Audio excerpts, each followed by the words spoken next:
When old people can't figure out that voicemails aren't answering machines. To listen to your messages, press 1. For a counted message received on April 1st at 2:33 p.m. Here, it's horrible. I'm upset. Hello? Hello? I need to leave a message. Could you please call me back? This is Nancy. Hello? To repeat this message, Bruh. It's Easter Sunday and here in 2020. And this morning I had a message to all of my friends and followers and all that on Facebook. Check it out. Good morning, guys. Happy Easter. I just want to say one thing. So, walked into Walmart to pick up some things for lunch today. A rotisserie chicken, I'm gonna eat half today, half tomorrow. A salad. I love Caesar salad, so. Anywho, I'm walking around Walmart and I'm greeting everybody good morning. And, you know, I'm having a good time in Walmart, of all places, right? It's not crazy. I have my mask on. It's like this. I'm just greeting everybody good morning. Good morning, good morning, good morning. You know, hey, happy Easter, have a good day. And you could just see some people's eyes, it just lit them up. Like looked like they were kind of like dreading this whole thing and dreading walking around Walmart looking for the groceries. This one lady was trying to, you know, she was literally trying to physically, distance herself from people. And I came from behind her and I said, "Good morning, happy Easter." "Oh, thank you, happy Easter." It kind of like, I don't know, I just felt like it lit her up a little bit. So yesterday I had my friends Karen and Helen. They're a same-sex female couple, and they brought me some chocolates. And it's because I called them up and I was just checking up on them during this pandemic. I just wanted to see how they were doing. So they came by the office, masked and everything, and they brought me a box of chocolates. And I shared them with Melinda. And they're like the European chocolates with like the dark chocolate, coffee flavored, all that stuff. Anyway, I just want to tell you guys, you know, maybe y'all can do the same thing. If you go out and about, just tell people good morning, good afternoon, good evening, happy Easter. You know, just kind of spread that type of joy. You know what I mean? Because maybe that's what people need. Just saying.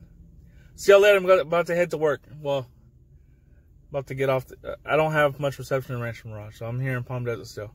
But I'm going to work. Y'all have a good day. Happy Easter. I love y'all. Peace out. I'm over this shit.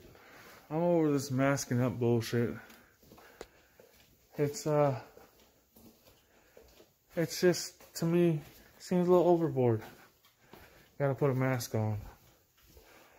And if you're caught, you can get arrested or you can get fined for not wearing a mask. But have you seen the police out there? I've seen some of the cops out there. They ain't wearing masks out in public. I just, it blows my mind. How do you enforce a law, or how do you enforce the mandate, and the people enforcing the mandate they're not fucking rocking a mask? It makes zero sense to me.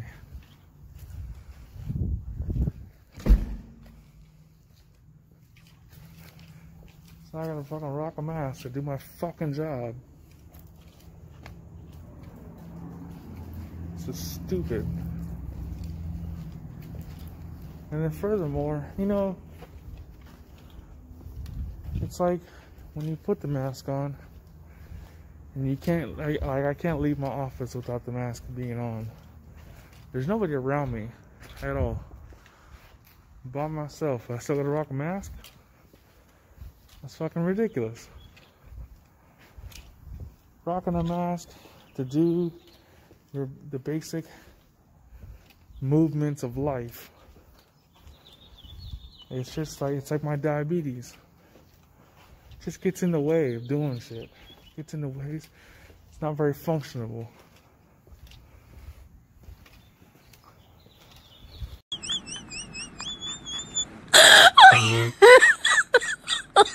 Oh my god. Yeah, so me and my wife just recently came back from China and we're feeling a little sick. Chew. But I don't know what's good. Go to the hospital.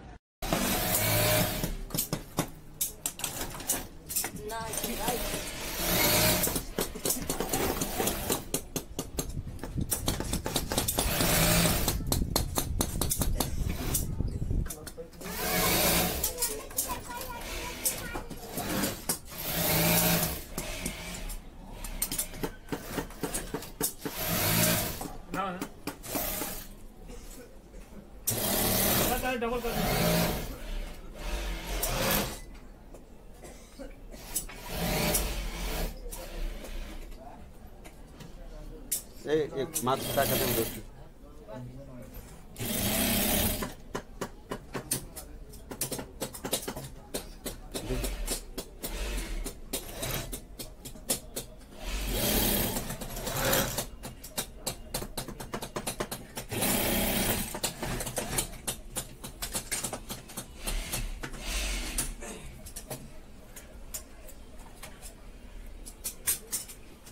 चला चला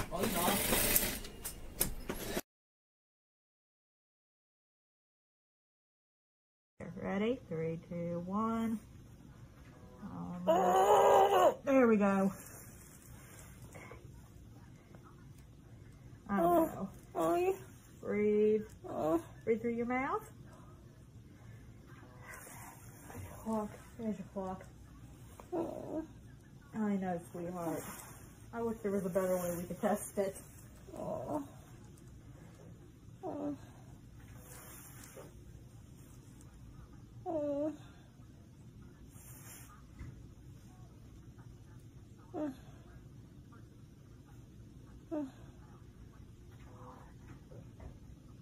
Almost done.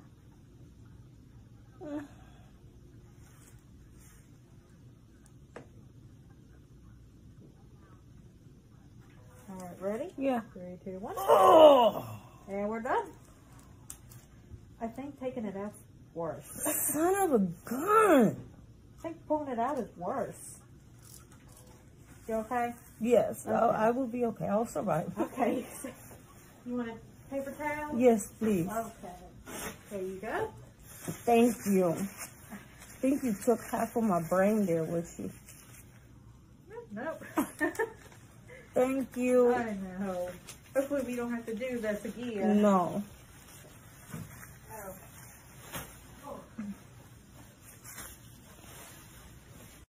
Get real. The past is over. There can be no more letting politics reinforce our worst instincts. We need to build on our best instincts. And that said, while I'm asking you all to do that, the man at the top refuses to change. You said within a couple of days, the cases will be down to 0. Well, the cases really didn't build up for a while, but you have to understand, I'm a cheerleader for this country. I don't want to create havoc and shock and everything else. I'm not going to go out and start screaming, this could happen, this could happen. That's exactly what leadership is. Anybody can tell people what they want to hear and make it easy. And then you know what you get? Exactly where we are right now. That was the most asinine statement of leadership I have ever heard. And I can't even dismiss it on the president having 102 fever like I do, because that is clear thinking from him. I'm a cheerleader, so I'm going to lie to you about the realities that your parents, your loved ones, and your kids face. I'm not going to prepare the way I should because it reinforces the bullshit I'm telling you, and I'm going to hope that you're okay with it. Well, the cases really didn't build up for a while, but you have to understand, I'm a cheerleader for this country. I don't want to create havoc and shock and everything else, but ultimately, when I was saying that, I'm also closing it down. I obviously was concerned about it because I closed down our country to China, which was heavily infected. I then closed it down to Europe. That's a big move, closing it down from China and then closing it down from Europe and then ultimately closing it down to the UK. So, and it was right about that time. But I'm not going to go out and start screaming, this could happen, this could happen. So, again, as president, I think a president has to be a cheerleader for their country. But at the same time I'm cheerleading, I'm also closing down a very highly infected place, specifically the location, as you know, in China that had the problems. And we're closing it down, but we close it down to all of China, then we close it down to all of Europe. Those were big moves.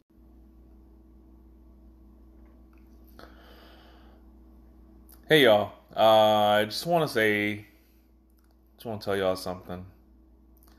So this morning when I started my day, a customer left the facility, or left the gates of the facility, and came to the office.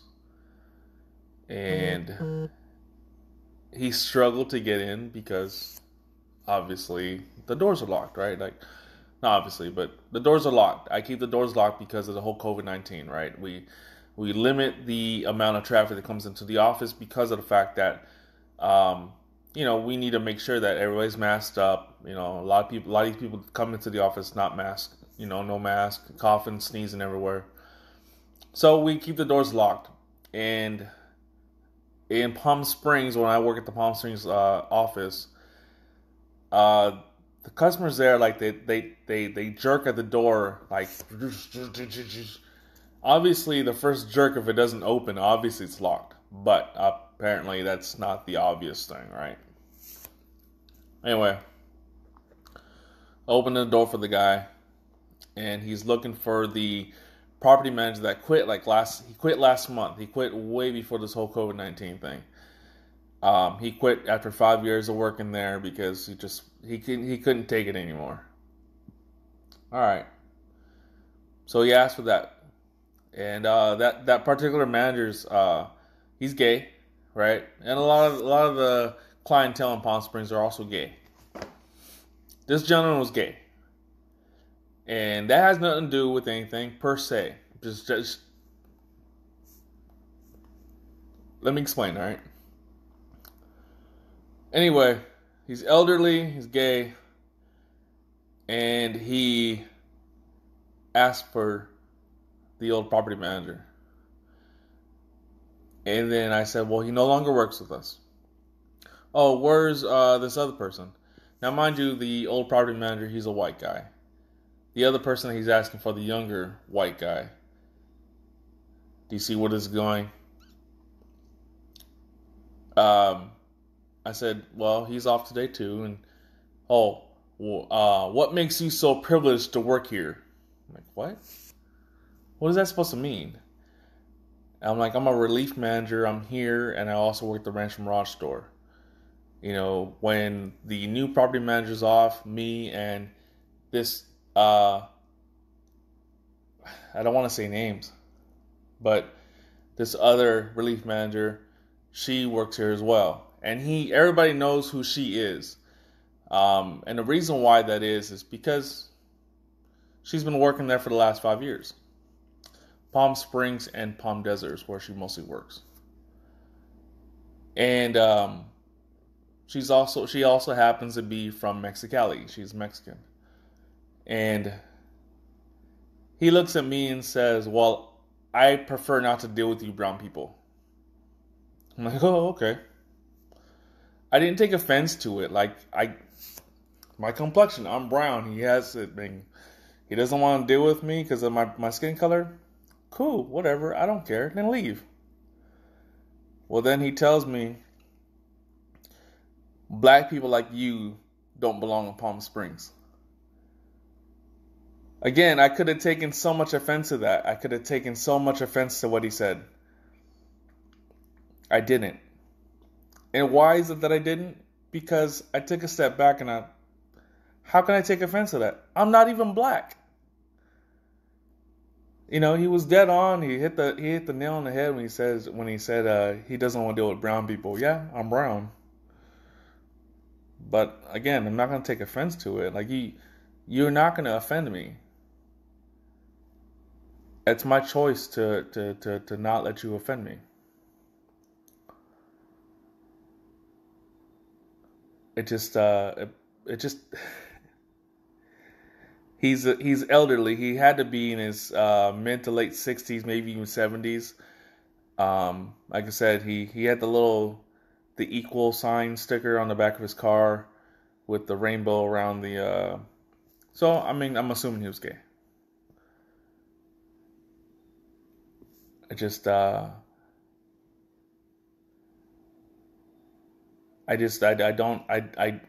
don't get offended easily like that.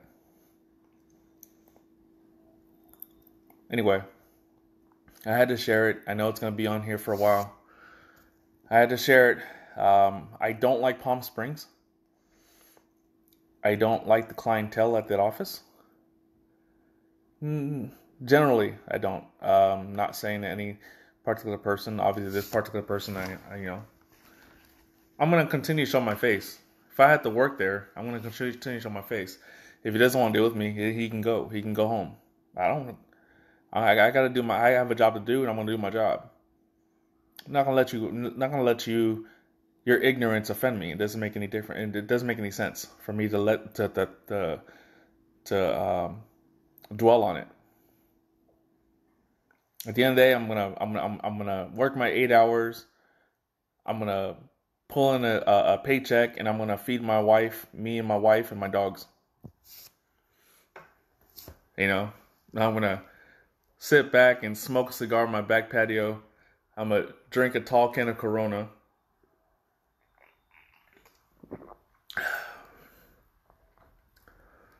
I mean, you're not gonna offend me. Nothing that you can say about my skin color or what you think my skin color is not going to offend me. I'm going to just continue living me. And my wife is home, so I'm going to go ahead and get back off of this because I just, you can be ignorant as ignorant as you want to be. It's all good to me, baby. Y'all stay safe. I love you. Cheers.